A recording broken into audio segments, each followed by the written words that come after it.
Sri Sharda Devi and her Divine Play, Chapter 29, page 572. The Blessed Slum Dwellers. Holy Mother's room was a shrine as well as her bedroom and her parlor. She had no privacy, so from time to time she walked on the roof. She seldom visited devotees' homes in Calcutta.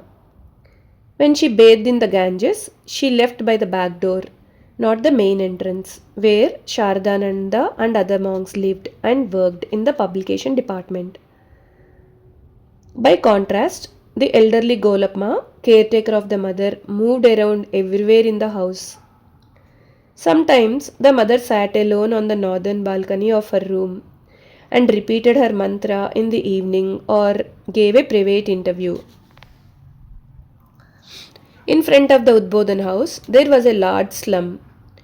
The inhabitants came from various parts of India and earned their livelihood by hard manual labor.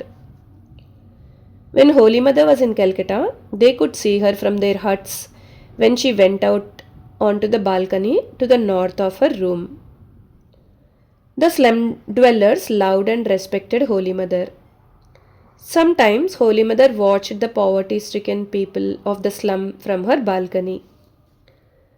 One day, a woman from the slum entered the mother's house with her sick child and prayed with tearful eyes for her blessing.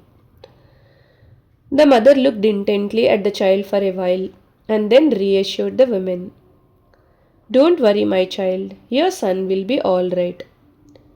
She took 2 pomegranates and some grapes and offered them to the master and then handed them to that woman, saying, "Please feed these fruits to your ailing son." Holy Mother's compassion and empathy brightened the poor woman's face. She bowed down to the mother and left. Shortly afterwards, her son regained his health. One of the men who lived in the slum had a mistress and they lived together. Once, the mistress became seriously ill. Referring to her illness, the mother said, "He nursed her with such great devotion. I have never before seen anything like it. He has shown a real spirit of service." What intense feeling! One afternoon, the mother was seated on her balcony repeating her mantra when she heard a man verbally abusing his wife and slapping and kicking her. The woman had a child in her lap. She fell down with the child from the veranda to the courtyard. Still, the man went on kicking her. The mother could not bear it. Although she was extremely shy and usually spoke softly, she now stood at the balcony's iron railing and cried aloud in a tone of sharp reprimand. "You rogue, are you going to kill the girl outright? I'm afraid she is already dead." Hardly had the man looked at the mother when he became as quiet as a snake before its charmer. He released the woman, bent his head down, and went back into their room. The mother's compassion made the woman burst into loud sobs. Filled with gratitude, she looked at the mother with tearful eyes. The mother learned that the woman had not cooked a meal on time. Soon after, the man went out to console his wife. When the mother saw this, she returned to her room. Sarala Bala Sarkar wrote, "The mother enjoyed the sun while sitting on her northern balcony. She loved to watch the young children playing. One day, a man began to beat his wife with a stick, and she was crying loudly. Seeing it from the balcony, the mother got up and her veil dropped from her head. The sweet-tongued mother shouted to the man, 'You rogue, give up your stick. Beware, don't hit her anymore.' Getting that severe scolding, the man was embarrassed. He dropped the stick, saluted the mother with folded hands, and ran away. Previously, he used to beat his wife from time to time, but thenceforth he never hit her again. Although the mother did not leave her house often, she saw from her upper balcony what was going on in the world. There were some houses of ill fame in the slum below. Sarayu Balasen once recalled. The mother was on the balcony and laughing.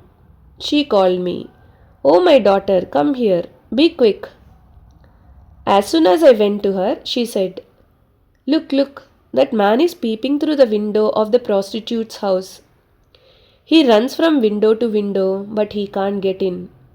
Look, what infatuation, what animal instinct. That poor fellow hears the music inside the room, but he cannot get inside. Ah, he is dying of anxiety and restlessness."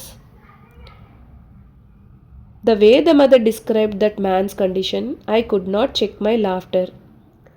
Both of us laughed and then went back into her room. I said, "Mother, it would be wonderful if a person developed that kind of eagerness and restlessness for God." The next day, Saryubala came and found the mother on her balcony, repeating her mantra. Holy Mother said to her, "You have come, please sit down." She then finished her japa and touched the rosary to her forehead. She pointed to the slum and said, "Look, these people work very hard the entire day for their livelihood, and now they are relaxing with their families. Blessed are the poor in spirit." Sarayubala commented, "This reminds me of what I read in the Bible, Jesus' own words. Blessed are the poor in spirit, for theirs is the kingdom of heaven." Today I heard the same words from the mouth of the mother.